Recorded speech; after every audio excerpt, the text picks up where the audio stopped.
J'ai étudié à la bibliothèque de l'hôpital naval de Knoll. Figurez-vous que j'avais découvert que par le simple expédient qui consistait à enlever un insigne de mon col, je devenais un docteur en médecine.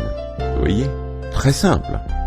Ils ne laissent entrer personne dans une bibliothèque médicale, sauf les docteurs. Vous voyez ? La classe des docteurs en médecine. Mais en arrivant au bureau, avec un seul insigne sur le col, vous voyez, du côté gauche, et avec, pour quelques dollars, un marin en béquille qui passait et disait « Bonjour docteur !» J'ai pu étudier toute une année à la bibliothèque médicale. J'ai étudié le système endocrinien et des tas d'autres choses. Et j'ai concocté quelques petites expériences d'un genre ou d'un autre. J'ai fait dérailler tout un projet de recherche, soit dit en passant. Il y avait un docteur au nom invraisemblable de Yankiewicz. Et Yankiewicz dirigeait une série d'études sur des prisonniers de guerre qu'on libérait à ce moment-là des camps allemands et japonais qui avaient été en veille. Et ce Yankiewicz essayait de les remettre sur pied avec de la testostérone et d'autres composés endocriniens. Eh bien, j'avais tous ces dossiers à portée de main parce que lui et moi on jouait au domino et à d'autres jeux le soir. Et tous ces dossiers étaient disponibles et il faisait des tests de métabolisme très très précis et d'autres choses pour montrer les résultats obtenus sur les prisonniers avec des extraits et des liquides endocriniens. Voyez ? Eh bien, c'est très simple. Tout ce que j'avais à faire, c'était de me procurer le nom d'un de ces patients, de l'emmener dans le parc, de m'asseoir à ses côtés et d'appliquer un peu de psychanalyse et les premiers éléments de la dianétique et de la scientologie. De démonter la deuxième dynamique, puis de la remettre en place, voyez, de ramener le type et de lui faire son test de métabolisme. Voyez ?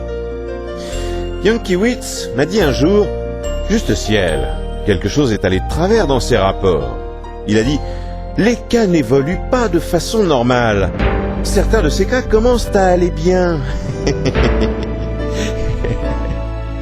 Eh bien, j'ai découvert, à travers ces expériences, que c'est la fonction qui régit la structure, que la pensée régit la matière et que la matière ne régit pas la pensée.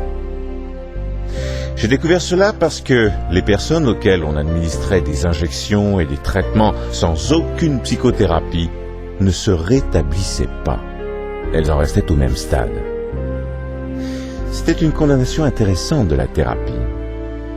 Mais ces gens que j'avais emmenés derrière un arbre ou sur un banc dans le parc et qui avaient eu un aperçu de Freud, ainsi qu'un peu des débuts de la dianétique et de la scientologie, tout à coup se rétablissaient, voyez. En d'autres termes, j'ai découvert en traitant la pensée et le penser que je pouvais contrôler les expériences et la condition d'une personne. Mais j'ai découvert de la même manière que les drogues n'y parvenaient pas. C'est une série d'expériences très significatives qui, malheureusement, ne sont pas entièrement à notre disposition, mais qui sont probablement toujours, avec un énorme point d'interrogation dessus, dans les archives du département de la Marine à Washington. Car c'est un projet qui avait échoué en ce qui concerne Yankiewicz. Ce fut donc le premier test à grande échelle. La pensée dominait. La pensée était reine. La pensée pouvait changer la structure, mais la matière ne pouvait pas vraiment transformer la matière, tandis que la pensée pouvait modifier la matière. N'est-ce pas fascinant ? On pouvait par exemple changer le poids d'une personne en changeant son pensée. Si on pouvait arriver à cela, alors qu'a-t-on étudié ? A-t-on davantage étudié la structure afin d'améliorer la santé de l'homme, de changer son mode de comportement ? A-t-on suivi cette voie ? A-t-on poursuivi l'étude du cerveau ? Non, non, jamais, jamais. Nous avons seulement étudié la pensée.